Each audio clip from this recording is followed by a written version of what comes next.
Back during slavery, when black people like me talked to the slaves, they didn't kill him.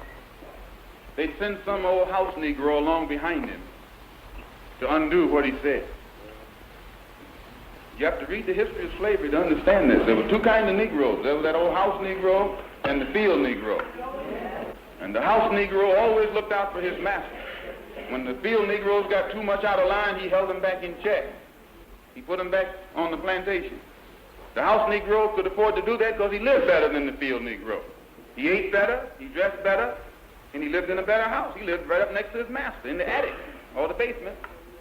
He ate the same food his master ate and wore his same clothes. And he could talk just like his master. Good diction. And he loved his master more than his master loved himself.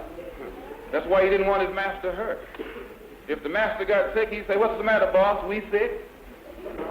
When the master's house caught a fire, he'd try and put the fire out. He didn't want his master's house burned.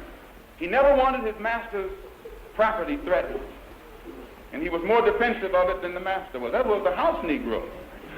But then you had some field Negroes who lived in huts, had nothing to lose.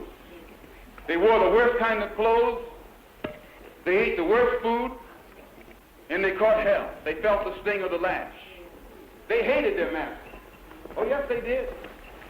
If the master got sick, they prayed that the master died.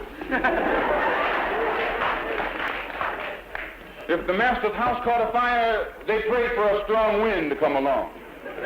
This was the difference between the two. And today you still have house Negroes and field Negroes. Yeah.